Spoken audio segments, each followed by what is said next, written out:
Mga kapuso, kasado na po ang lahat para sa 45th Annual Meeting of the Board of Governors ng Asian Development Bank ngayong araw. Mahigpit na ang ipinatutupad na seguridad sa loob at labas ng Philippine International Convention Center o PICC, kung saan isasagawa ang pagtitipon na dadaluhan ng 4,000 delegado. Pag-uusapan sa conference sa mga paraan kung paano makikinabang, mayaman man o mahirap sa lumalagong ekonomiya ng Asya. Hahanapan din daw ng solusyon ang mga problema tulad ng food supply at climate change. Pero dahil nais ng Pilipinas na mag-iwan ng magandang imahe ang bansa sa mga darating na turista, nilagyan nila ng tabing ang isang ilog para hindi makita ang mga basura rito. Bagay na ikinasama ng loob ng ilang residente na naninirahan malapit doon. Bakit daw kailangan pang pagtakpan ang tunay na buhay sa Pilipinas? Bukod pa rito, gastos din daw ang paglalagay ng mga tabing. Reklamo rin ng ilang negosyante, perwisyo rin daw ang dulot ng naturang komperensya sa mga supermarket at grocery dahil sa ipatutupad na modified total daytime truck ban. Dahil daw sa pinalawig na truck ban, maaari raw magkulang ang supply ng ilang brand ng sardinas sa isang o sa ilang pamilihan. At least yung sardines pwede na actually stock. Kasi ang problema yung perishables. Although hindi naman bawal dun sa truck, hindi naman kasama sa truck ban yung perishables. Hindi naman sila kasama sa ban. Hindi naman. Sardines. So kailangan siguro mag-stock lang ng mas marami. Hindi naman Ang problema nga lang daw yung pag-stock, yung pambili ng pansa. yun ang problema. Kasi iba pa isa-isang talaga. Ilang araw lang naman. Mga turista. Oo, 5 days or 6 days. Makakatulong din naman sa bansa. Ilang araw lang naman tourism. Samantala, umaabot na po sa 2.9 million ang bilang ng mga Pilipinong walang trabaho. Ayon po yan sa Department of Labor and Employment o DOLE. Pero hindi lamang daw Pilipinas ang problemado ngayon sa unemployment. Base kasi sa Global Employment Outlook ng International Labor Organization, aabot sa mahigit 200 milyon ang walang trabaho sa buong mundo at posible pa raw itong madagdagan. Paliwanag ng ILO dahil daw yan sa krisis pang-ekonomiya ng malalaking bansa. Pero ayon sa gobyerno, hindi raw apektado ang Pilipinas sa naturang economic crisis. Patuloy raw kasi ang pagpasok ng foreign investor sa bansa. Iba pa ito sa 1 milyong trabahong pinangako ng Administrasyong Aquino. Kaya kampante raw ang gobyerno na hindi natataas pa ang bilang ng mga walang trabaho sa bansa.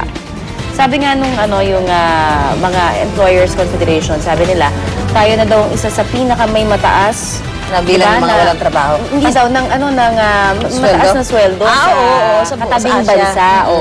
Dahil yung iba $2 lang, sa atin daw $10. Pero sinasabi kasi medyo mahal yung pagkain, mga bilihin. Plus yung Kuryente. Plus yung bilang ng family, per family yung Kung nagkakaroon ng problema eh. So actually, balansyado din. Kasi siguro mas mura yung food and nila, utilities nila doon. Mas mababa yung cost of living nila. Then same din sa atin dito. But all around, parang usually pag mag-reklamo mo talaga na kulang pa rin siya. Saka depende, it boils down din sa family planning. Again, kasi marami talagang iba na kulang dahil ang dami rin talaga.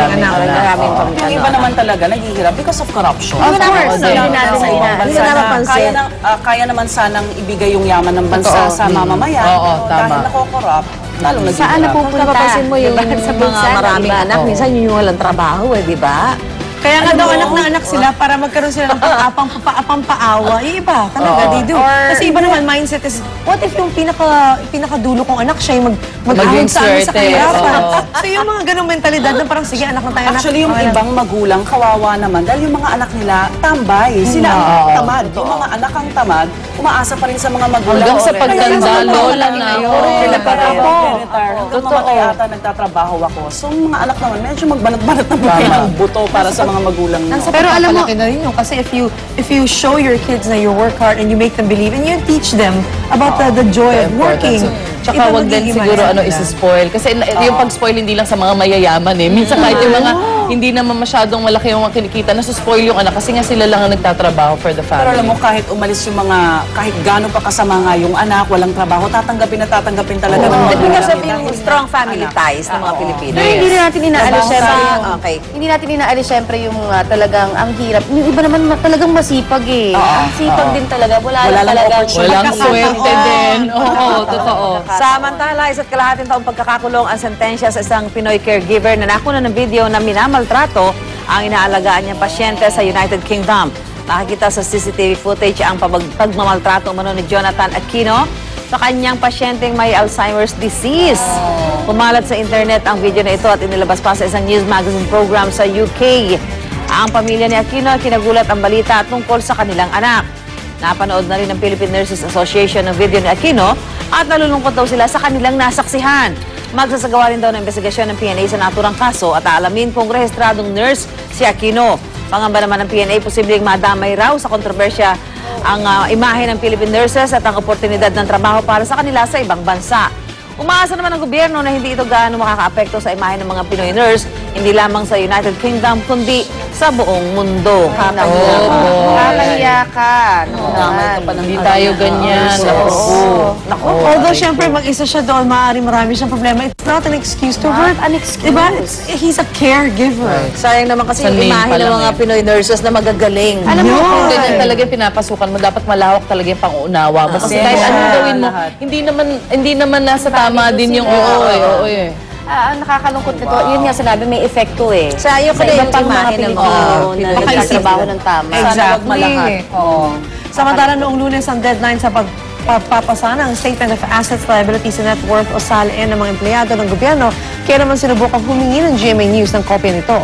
4 na SALN lamang ng mga senador ang nakuha ng news team. Yan ay kina Senator Francis Escudero, Panfilo Lacson, Antonio Trillanes at Manny Villar. Sa 4, si Villar pa rin ang pinakamayaman at ang kanyang asset lampas 854 million pesos. Agaw pansin naman ang note ni Escudero sa kanyang SALN. Idineklara niya kasi dito na hiwalay na siya sa kanyang asawa. Matagal na ito napapabalita pero nanatiling tiko mabibig ni Escudero sa issue.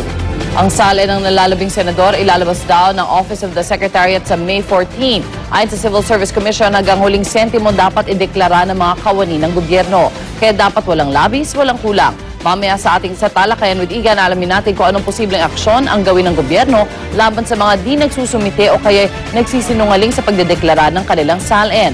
Maaari rin kayo maisali sa aming diskusyon, mag-post ng opinion sa aming official Facebook page sa Unang Hirit, facebook.com/unanghirit o sa mamamagitan ng aming official Twitter account, twitter.com/unang hirit, gamit lamang ang hashtag na Talakayan. Tako na siguro lahat dahil sa impeachment trial. Naisip Lahat ko, mabusisi na talaga. Yung bawat set, diba? Tapos naisip ko yung sa sasakyan, di ba minsan yung mga barya-barya.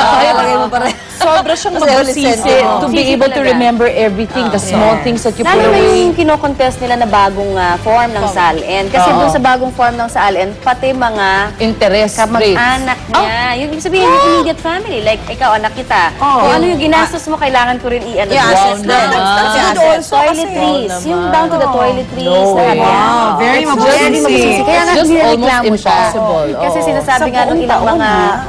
parang sinasabi nung ilang mga empleyado syempre ng gobyerno, tsaka yung ating mga opisyal, ano sinasabi nila, paano naman madidetalye, pati yung toiletries mismo. Baka yung mga resibo, sa resibo. Para sa sari-sari Hindi, pero store yun lang nga, ako bumili. sa grocery. Ugla sa nagtitinda sa kalye. But in a way, it's good also kasi sa totoo lang, iba naman, pinapasa yung yaman nilang nakukuha sa, sa gobyerno, Pero- sa anak nila, sa asawa. Yung mga matitinik na, yung mga matitinik naman na kurakot talaga, no? Ano naman yung mga matitinik na kurakot? Alam na nila kung saan nila ilalabas sa bansa na yan. Swiss bank Dollar account kasi. Alright, pasadahan naman natin ang mga maaksyong balita sa umagang ito sa ating Ronda Reports.